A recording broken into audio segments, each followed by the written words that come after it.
The locks were changed, Vanessa said, her tone smooth as glass. Michael thought it was safer this way. I stood there, my hospital bag still on my arm, and felt the key slip uselessly in my hand.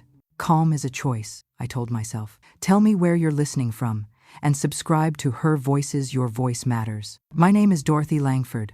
I am 67, and I live in Raleigh, North Carolina, in the brick house my husband and I paid off year by year until it felt like part of our bones. I was a community nurse for 35 years, the kind who brought soup after wounds and kept neighbors' medicine sorted in little weekly trays. Retirement did not make me idle.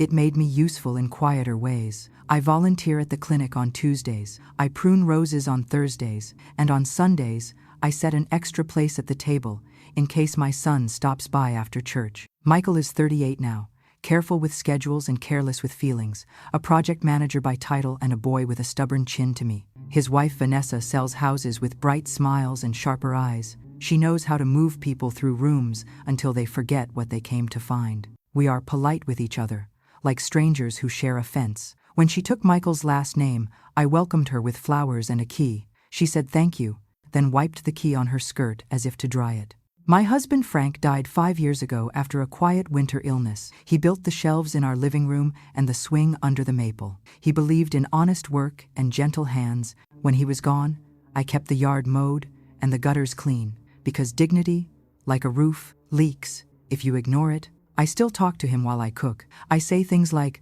"Look at me now, Frank." I learned the drill, and sometimes I almost hear his soft laugh. 3 months ago, my hip began to ache like a clock that had lost time.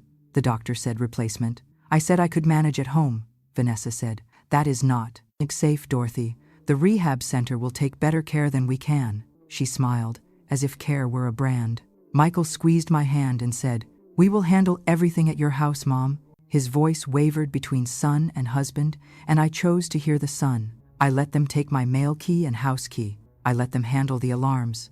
I told myself, trust is a bridge you maintain by walking across it. Early in my stay, Vanessa visited with brochures for stair lifts and different paint colors. She said, "You should think about calming neutrals. Buyers love them," I said. "I am not a buyer.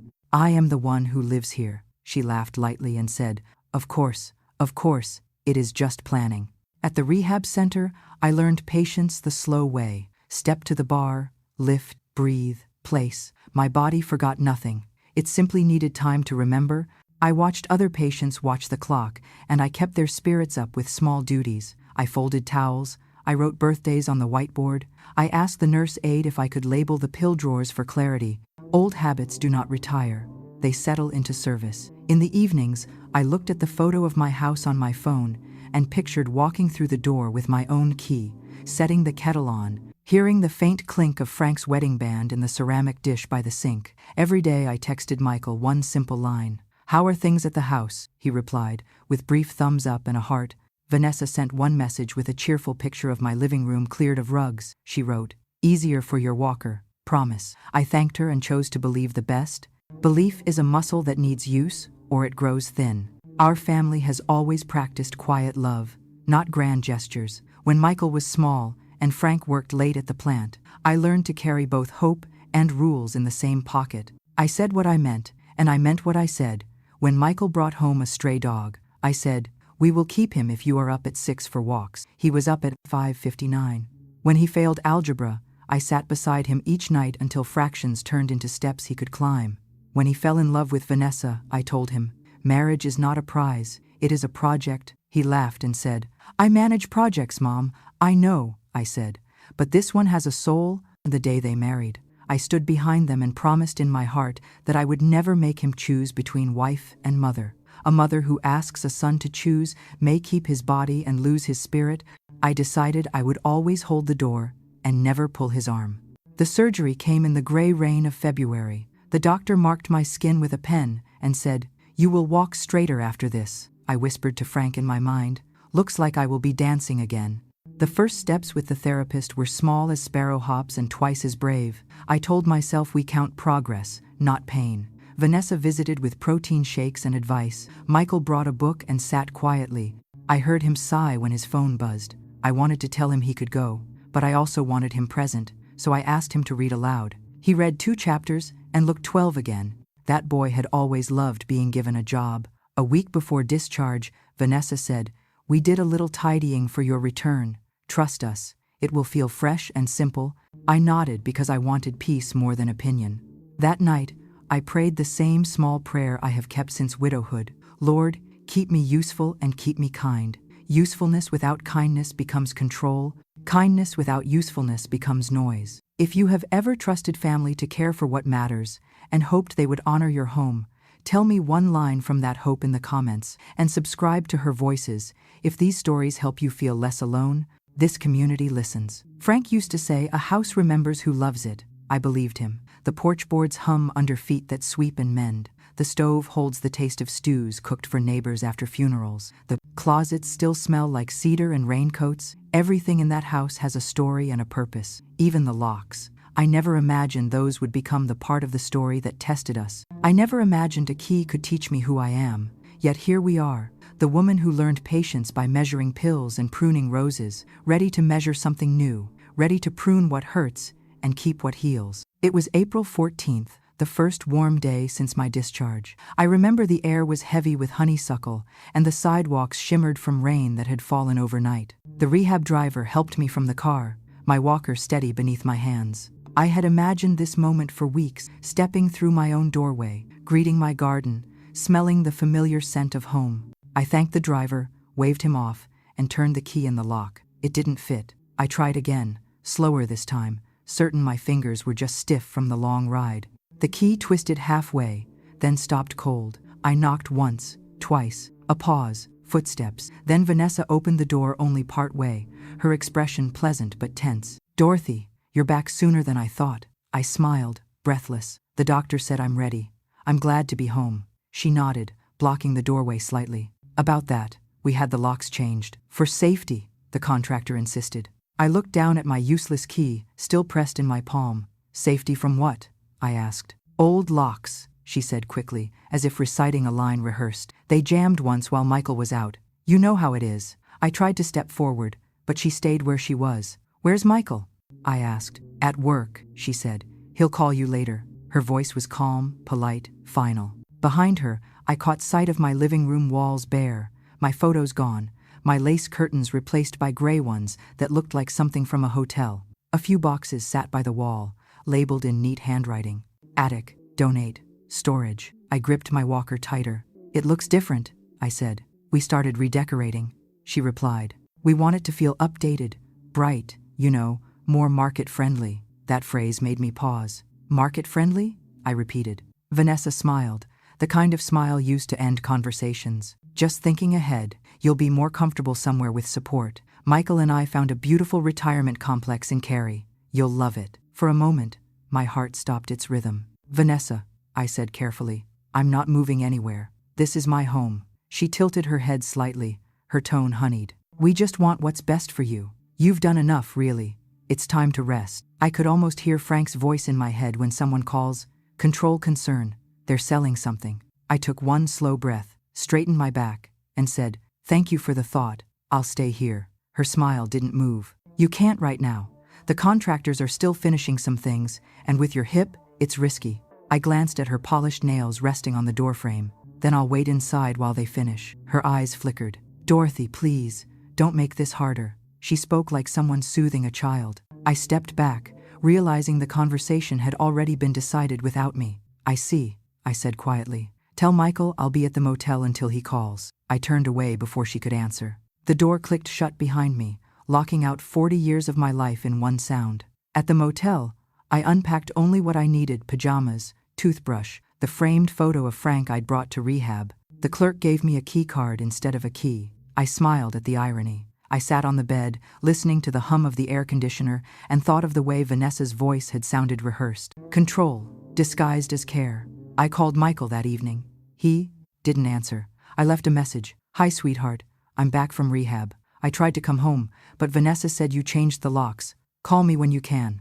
My voice cracked only once. The next morning, still no reply. I called again. This time he texted back, "Mom, please don't worry. We'll talk soon. Rest up." Rest up, the same phrase he'd used when Frank was sick, when he didn't want me to see how bad it was. By the second day, I drove by the house again. The curtains were drawn, my mailbox empty. A delivery van was parked out front, workers unloading paint cans. Through the window, I saw my furniture pushed aside, a tarp covering the floor. My chair, the one Frank built, was gone. Something inside me settled instead of breaking. Fear passed through me like water through a sieve, leaving clarity behind. I realized what this was. Not cruelty, but convenience. Vanessa wanted control, and Michael had learned to follow her lead.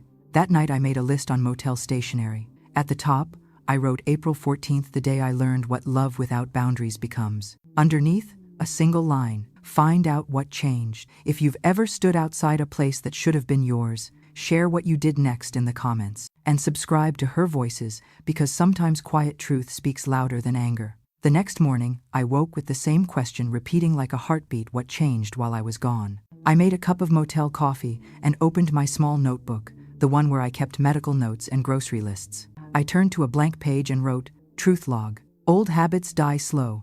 Nurses document what hurts before they heal it. I started with what I knew. My mortgage had been paid off 5 years ago. The deed stored in a blue folder in my filing cabinet. Vanessa had no access to that cabinet unless Michael gave her my spare key. He must have. But why would she need it? I drove to the bank where I'd kept my accounts since Frank, and I first opened them. The teller, a kind woman named Angela Ruiz, smiled when she saw me. Mrs. Langford, we haven't seen you in months. How's the hip? I told her it was healing, then asked casually, could you print me a recent summary of my home account? I just want to check that everything's current. She clicked through her screen, then frowned. Do you want the full refinancing paperwork too? I blinked. Refinancing? She turned the monitor slightly. Yes, ma'am. It looks like your son and daughter-in-law were added to your home account for a mortgage renewal, processed 3 weeks ago. My stomach tightened. Could I see that form? She hesitated. I probably shouldn't, but let me print the summary page. She handed me a single sheet. The loan showed a balance I didn't owe and a second signature next to mine, my handwriting, but not my hand. I kept my expression even. Thank you, Angela, I said softly. You've been helpful. I folded the paper neatly and walked out. Back in my car, I stared at the forged signature. The loops were too tight, the letters too tall. Whoever did it had copied from an old document. I thought of Vanessa's neat handwriting on those boxes in my living room.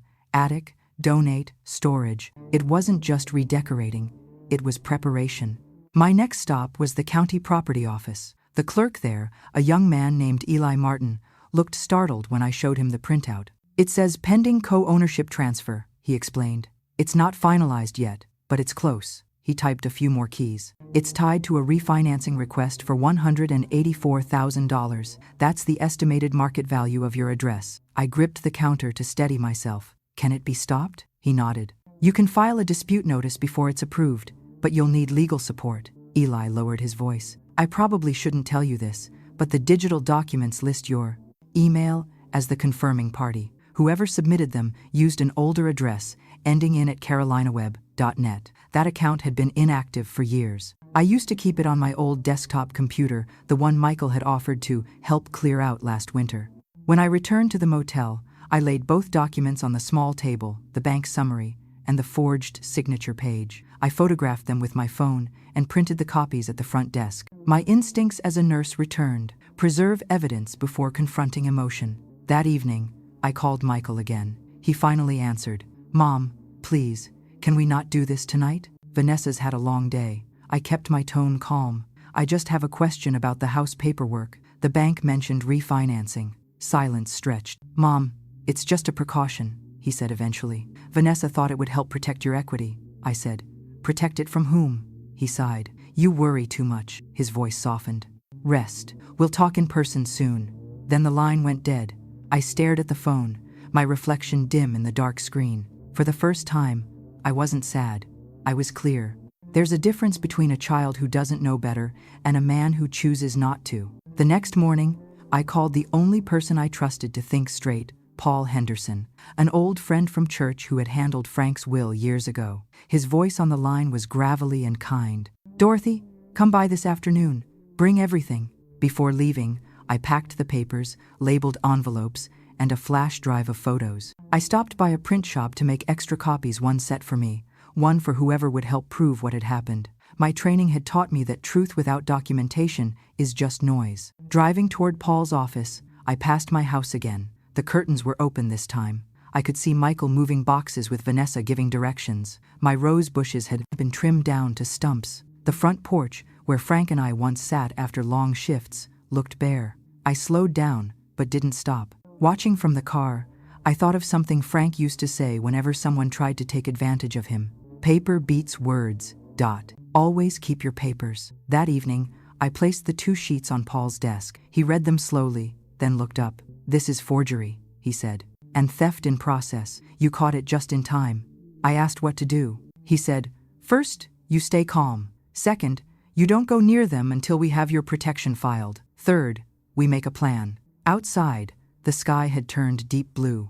I felt my pulse settle, as if the night itself was nodding in agreement. For the first time in weeks, I felt not like a victim, but like a witness preparing to speak. If you've ever had to prove truth with paper instead of tears, share how you stayed calm, and subscribe to Her Voices, where quiet strength writes its own justice. Paul Henderson looked older than I remembered, but exactly as steady. His office sat behind the church, lined with tall windows and law books that smelled faintly of dust and order. He motioned for me to sit, poured me a glass of water, and waited without a word until I was ready to speak. I laid out the documents, one by one, the bank printout, the signature page, my handwritten notes from the property office. Paul read them slowly, lips pressed thin. "Dorothy," he said, "this isn't just family tension. This is attempted fraud." I nodded, my fingers still curled around the glass. "I'm afraid to press charges. It's my son." He closed the folder gently. "You're not punishing him. You're protecting yourself and honoring your husband's work. That's the difference." Paul began explaining the process like a careful teacher. "First, we file a notice of dispute with the county to freeze any title changes. Then we notify the bank in writing that your signature was forged. Once that's in motion, we'll let them come to you instead of you confronting them." He paused, watching my face. "But I want you to prepare emotionally. People who manipulate often act surprised when they're caught." I smiled faintly. "Nursing taught me the same thing." He chuckled softly. "Then you'll be fine." We spent the next hour drafting letters. He dictated while I typed. Every word was measured. "This notice serves to contest the authenticity of documents filed under my name." When we finished, he said, "Make copies of these for yourself. I'll courier the originals." He sealed them in envelopes with his firm's stamp. Before I left, Paul leaned back in his chair. "Do you want me to call Michael directly?" I shook my head. "Not yet. Let him reach out first. I need to see which voice speaks, the son or the husband." Paul nodded, understanding. "Then promise me one thing. Don't go near the house alone." Driving back to the motel, I felt the weight of both shame and relief. Shame that my son had allowed this. Relief that I was no longer handling it alone. Partnership, even late in life, feels like oxygen. That evening, I texted Michael again.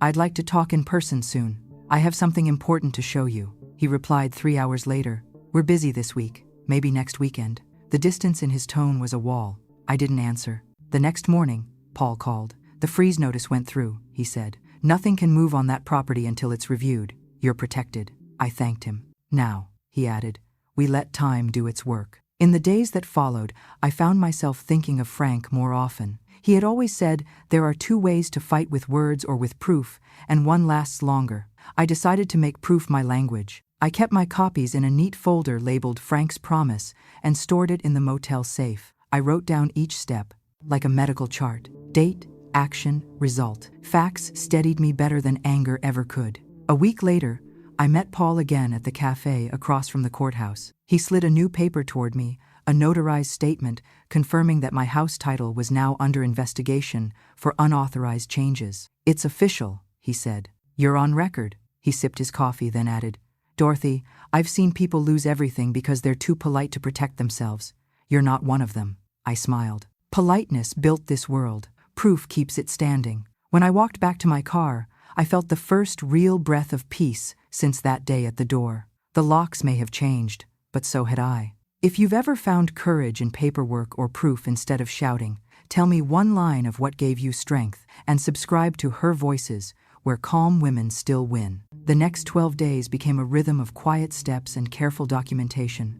Each morning I woke at the motel before sunrise, made a cup of coffee in the small paper cup, and wrote the date at the top of my notebook. Beneath it, I listed each new piece of evidence and every unanswered call from Michael. Old nurses measure progress in numbers. It's how we know healing from habit. I counted days, transactions, and silences. Day 1. The bank confirmed Vanessa had attempted to change the mailing address on my home insurance policy. The clerk emailed me the request form. Her handwriting, again crisp, tidy, confident. I printed it and added it to the folder.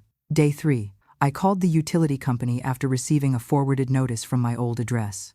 Mrs. Langford, the representative said, your gas and water accounts were transferred to a new primary name, Vanessa Langford. My voice didn't shake when I said, please note that I did not authorize this. I hung up, breathing slowly, and added another page to my growing file. Day 5. I parked across the street from my own house, not to spy, but to witness. The curtains had changed again, pale gray now, matching the real estate colors Vanessa often used in her listings. A for sale soon sign leaned against the porch. My roses, the ones I'd tended since Frank planted them for our 25th anniversary, were gone, the soil flat and bare. I whispered, you'll grow back. Day 7, Paul called. The property office froze the transfer officially, he said. They'll notify the bank by tomorrow. I thanked him, feeling a wave of quiet triumph. Proof and patience were working together like a slow cure. Day 8. Michael finally called. His voice sounded exhausted. Mom, Vanessa says you're making this a legal issue.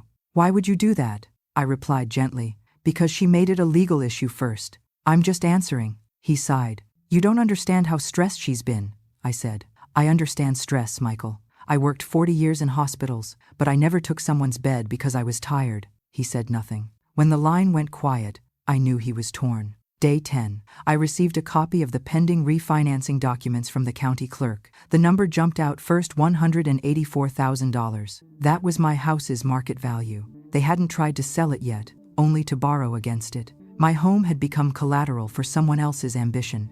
I wrote in my log, 12 days, $184,000, one mother learning how to fight politely. During those days, I rarely cried. I couldn't afford the distraction. I filled the space where tears wanted to live with details, notes, and structure. But at night, when I turned off the lamp, I talked to Frank's picture on the nightstand. You'd tell me to stand taller, I whispered. Well, I'm standing. Paul met me again midweek. We reviewed the evidence like detectives in slow motion. He said, we'll let them approach you now. They think you're cornered. Let them show their hand. I agreed. Every betrayal eventually reveals itself when it believes it's winning. 2 days later, I got a text from Michael. Mom, Vanessa feels terrible. Can we come talk Sunday? My heart raced. I typed back, of course, I'll meet you at the house. Paul advised. Go, but I'll wait nearby. Bring the documents. Let the truth speak before anger does. Sunday came bright and cloudless, the kind of Carolina morning that makes everything seem honest. I stood outside my home, folder in hand, before knocking on the same door that had once refused me. Vanessa opened it wearing a soft blue blouse, her smile practiced but uncertain. Dorothy, you look wonderful, she said. Come in. I stepped over the threshold, breathing in the faint scent of new paint. My floors gleamed, but they didn't feel like mine. Michael appeared from the hallway, hands in his pockets. Mom, he said quietly, we just wanted to explain. I nodded. I'm listening. He glanced at Vanessa. She started. We only wanted to protect your investment, Dorothy. The refinance would have helped us manage taxes and repairs. It's common in blended property situations. Her words were smooth, rehearsed. I laid the folder on the table. Then you won't mind reading these together. Inside were the forged pages, the bank printouts, and the insurance transfer forms. Each document dated, signed, and copied. I said nothing else. The silence grew until even the clock seemed to hesitate. Michael's eyes moved over each page, confusion fading into shame. Vanessa? He whispered. Her voice cracked. I didn't mean it was supposed to be temporary. I looked at her calmly. Temporary theft is still theft, she flinched. Dorothy, please, I thought you'd be happier in assisted living. Michael's so busy, I interrupted softly. My happiness isn't your project, Vanessa. It's my home, not your portfolio. Michael's shoulders sagged. Mom, I should have stopped this. I met his eyes. You still can. That evening, I wrote my final line in the pressure log. 12 days, one confrontation ahead, and the truth waiting on the table. If you've ever had to let facts do your fighting, share what kept you steady, and subscribe to Her Voices, where grace holds its ground. The air in the house was too clean, like something meant for showing, not living. I stood by the dining table where my roses used to sit and waited for words to catch up with truth. Michael sat opposite me, shoulders bent, eyes on the papers I'd brought. Vanessa stayed near the counter, arms crossed, as if distance might dilute responsibility. I opened the folder and spread the documents slowly, one after another, like cards dealt by a patient dealer. "Before we talk," I said, "I want both of you to see what I've learned." I slid the first paper across the table, the bank statement showing the new mortgage application. Then the insurance transfer, then the forged signature page with my name curled in someone else's loops. Vanessa tried to laugh lightly. "Dorothy, you're misunderstanding what this means." I met her eyes. "Then explain it to me, since it's my name on every page." Her smile faltered. "We were consolidating assets. The refinance was meant to..." "To what?" I interrupted, calm as still water. "To make it easier when you sell my home?" Michael rubbed his face with both hands. "It wasn't supposed to go this far," he said. "Vanessa said you approved it before surgery." I turned toward him. "Did you ask me yourself?" He looked down.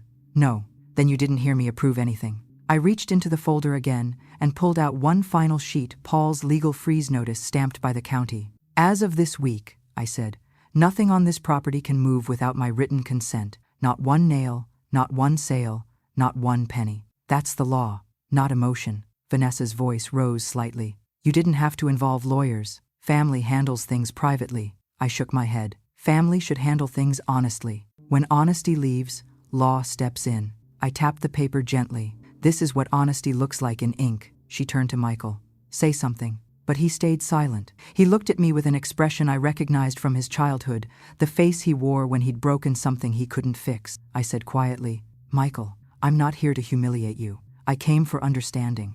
Tell me, did you know she filed these papers?" His voice cracked. "She said it was temporary, Mom, just to help with the taxes and a small loan. I didn't check the details." "I should have." I nodded slowly. "You should have. But mistakes are fixable. Lies are not." I turned to Vanessa. "You work in real estate. You know what forged documents mean." She opened her mouth, but no sound came. At that moment, the doorbell rang. Vanessa jumped. Michael looked confused. "Who's that?" he asked. "A friend," I said.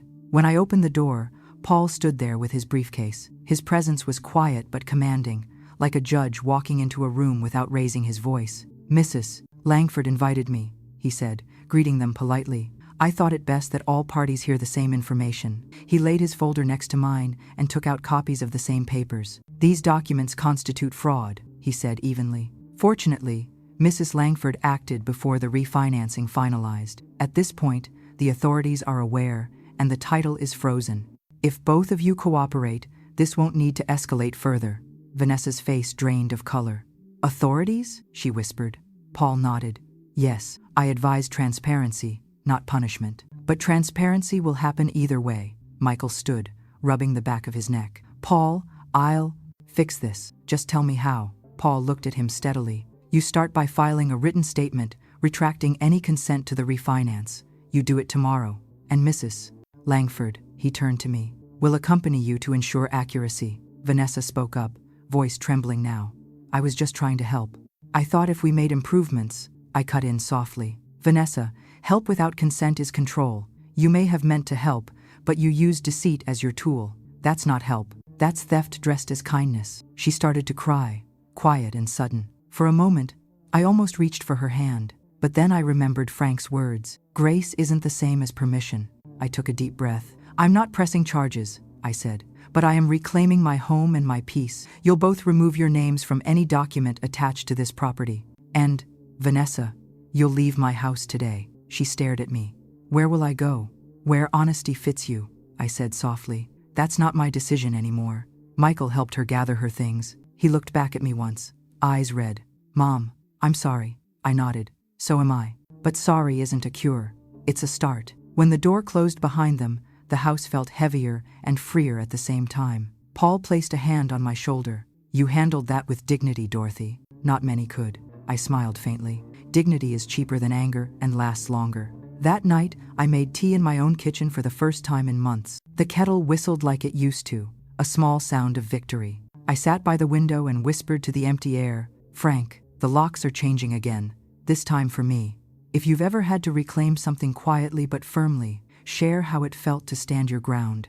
And subscribe to Her Voices, where proof, patience, and peace live together. The next morning began with a strange stillness, the kind that follows a long storm. The sun rose over Raleigh like a soft apology, spreading light through windows that were finally mine again. I stood in the doorway, holding my new set of keys, real brass this time, solid in my palm.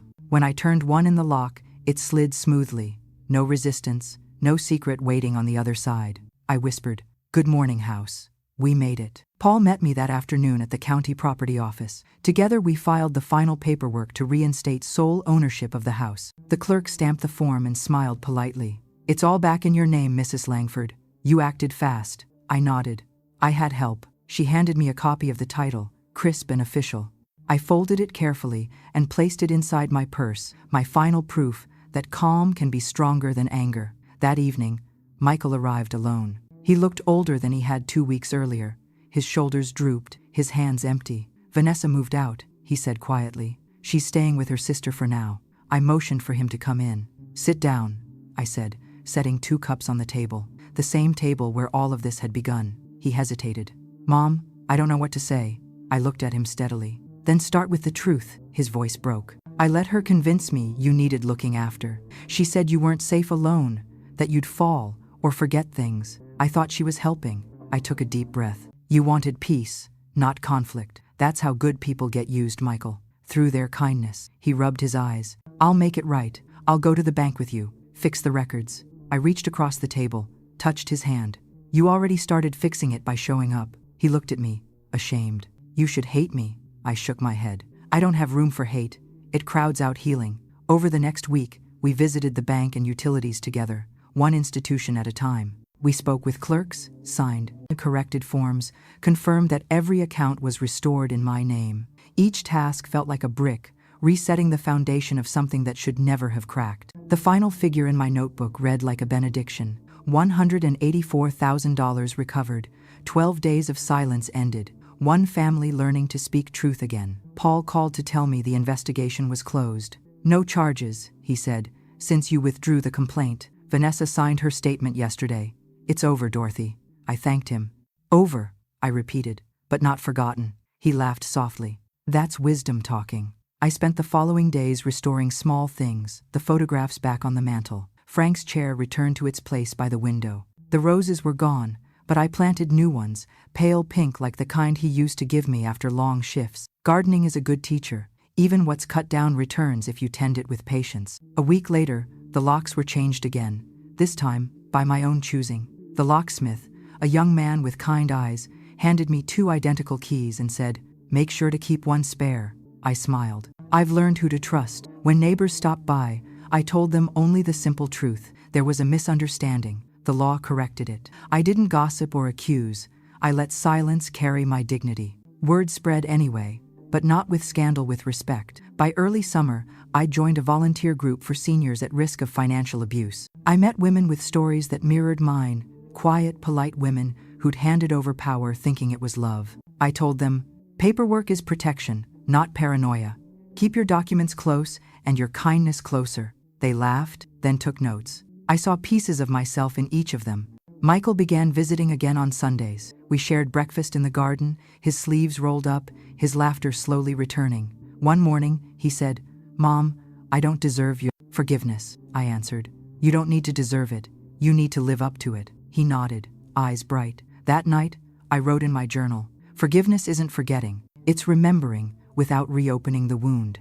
My house feels different now, not because of what changed, but because of what I reclaimed. The walls no longer echo with fear. They hum with proof, peace, and new paint. The locks click with certainty. If you've ever had to rebuild after someone took more than they should have, tell me one thing that helped you heal, and subscribe to Her Voices, where women keep their grace and their ground. 6 months later, the roses bloomed again. They came in softer this time, lighter pink, as if the soil itself remembered what had been lost and what had been kept. I sat on the porch with my morning tea, the same mug Frank once used, and listened to the world settle into ordinary peace. The house stood quiet, but not lonely. Every wall carried a story, and every lock turned smoothly under my hand. Michael pulled into the driveway right at noon, holding a small box. "For the garden," he said, smiling shyly. Inside were 3 rose cuttings wrapped in damp cloth. "They're from Vanessa's yard," he added quietly. "She wanted to apologize." I nodded,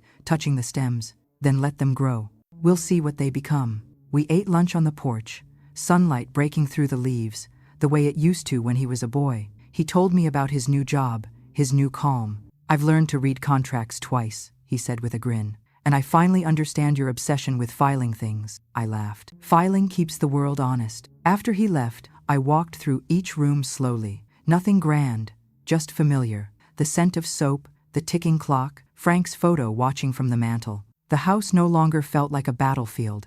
It felt like a teacher. It had taught me that even betrayal can become wisdom if you let grace take the final word. I keep the legal documents tucked neatly in a folder labeled Frank's Promise. I open it sometimes, not to revisit pain, but to remind myself that peace has paperwork too. Proof that truth, once written, doesn't fade. Now and then, neighbors ask why I changed the locks again. I just smile and say, because the woman who owns the house needed to meet the woman who learned how to keep it. If you've ever had to start over, not in a new place, but in the same one, made whole again, share your story in the comments. And subscribe to Her Voices, where every woman's truth finds a home. Your voice matters.